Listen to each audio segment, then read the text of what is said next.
From Studio A at the USC Annenberg School, I'm Amalok Paula, and here today we have Clarissa Joan. Thanks for being here, Clarissa. Thanks for having me. Of course. Clarissa is a full-time graduate student as well as a full-time mom. It's hard enough being a student, so we definitely want to get in-depth and learn more about what it takes to be a mother as well as a student. Oh, wow. A lot, I'm assuming. So Clarissa, first question, what are you studying here at the university? So I'm studying the integration of spirituality in interactive media. Interactive media is a form of media that deals with computerization. It is when the end user's inputs dictates the computer's outputs of the content and the way the content flows.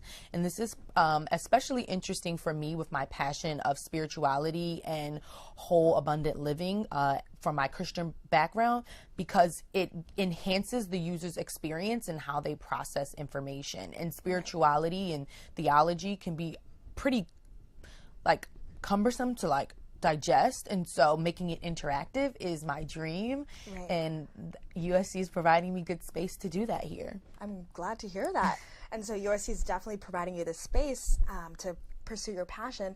What is that? How many hours do you spend with schoolwork? What is your day-to-day for being a student? So my goal is to spend about 8 hours, just as if I was working back in finance in New York, where I would work like an 8 to 10 hour day. My goal is to give that much to my passion and to my dream as a mother and as a wife and as a person who needs to remain sane and at peace. It doesn't always work that way. I do have to be very flexible and respond to my children's needs, especially because they're so young. So my day normally looks like the girls have a blocked out 6 hour schedule at school, so they're part-time. During that time, I get about 5 hours on campus for class and for independent study and to eat and replenish myself. And then I have half an hour before, half an hour after that to, pick them up and then travel back to our house, was just 10 minutes away. Yeah. And then normally afterwards, I like to give them focus time and, talk about their day. What are they learning in school? What did they experience? And then my husband will come home and we'll have dinner together, and then he'll switch off and give bath time and bedtime while I catch up with studying at night. Wow. It sounds like a full jam-packed day. It is. I definitely want to hear more about your children. Please tell me about them. So we have 3 children. Our entryway to parenthood was not the most ideal. Our son Joshua, who was born in 2013, stillborn, did not enter this world and take a breath.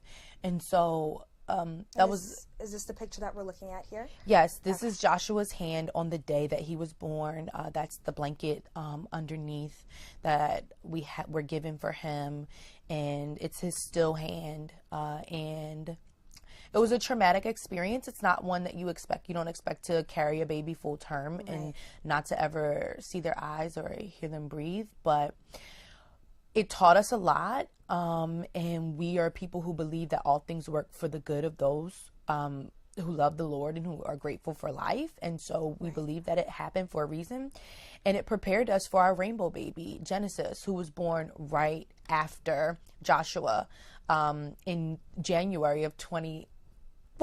So her birthday's 1, 2, 3. Oh. And her name is Genesis, and she was born in January. So it's like a fresh new beginning, a fresh new start, and grateful for our son and everything that he showed us in life and that experience, and how we could use our faith to really push us through even during times of a storm or times of unexpected situations. Right. And you mentioned that Genesis was as a rainbow baby. What's a rainbow baby? So a rainbow baby, when a child is born, stillborn, or if a mother loses a child in utero through a miscarriage, the next child after that is considered a rainbow baby because it's like a rainbow in the clouds. Right.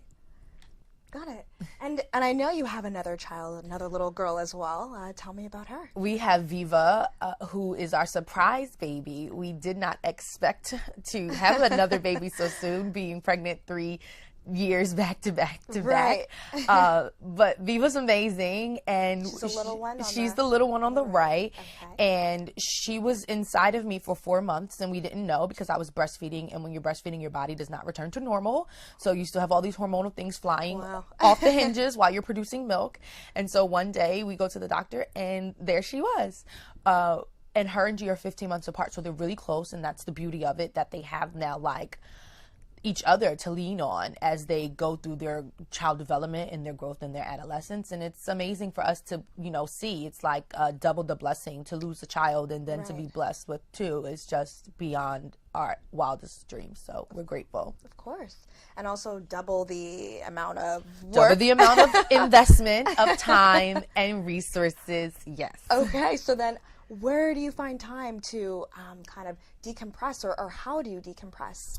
So my work really is decompression for me. Working on my website, the Clarissa Joan Experience, which is a multimedia platform that talks about how you can apply the Word of God in your everyday life and have a practical theology, which was inspired by losing our son and other things that we've experienced in life, and how we stood on the Word of God to really lift us up and be our anchor and our guide as to how we should steer our ship. And so I wanted to share that with other people just because I think that it helped me so much. I'm living my dreams. I'm at the #1 film school in the country. I have 2 beautiful children. I have an amazing husband and a marriage, and I'm studying and giving back and using the things that have been given to me to encourage other people. And I wouldn't be able to do that without my anchor, who I think is the creator and is God. And so just sharing that and with other people and using the Clarissa Joan Experience as that platform, and now studying to enhance that platform here at USC is just an amazing dream come true. Right. And just to close, what can our audience members expect from the Clarissa Joan Experience in the future? So in the future, the Clarissa Joan Experience will, right now it's videos and it's editorial pieces, and then there are interactive talk boxes for prayer. And going forward, so interactive media consists of virtual reality, augmented reality, immersive experiences, nonlinear storytelling. And so massive open online coursework, anything that I said is like computerizing the end user's input dictate the output of the content and the content flow. So we really want to start to think about how can we practically apply the Word of God in our life to live our best lives. And it won't be easy, like we've said here. I have a very challenging life, even though I'm living my dreams and lots of work. But to use interactive media to show how you can do that and that you can have good challenges is the goal of the future. And so we hope to see a universal brand that people can relate to and really explore their best selves with. Got it. Thank you so much, Clarissa. I hope that our audience can go online and check out the Clarissa Joan Experience and learn more about your life as a student and as a mother. From Studio A at the USC Annenberg, signing off, this is Amala Okpala.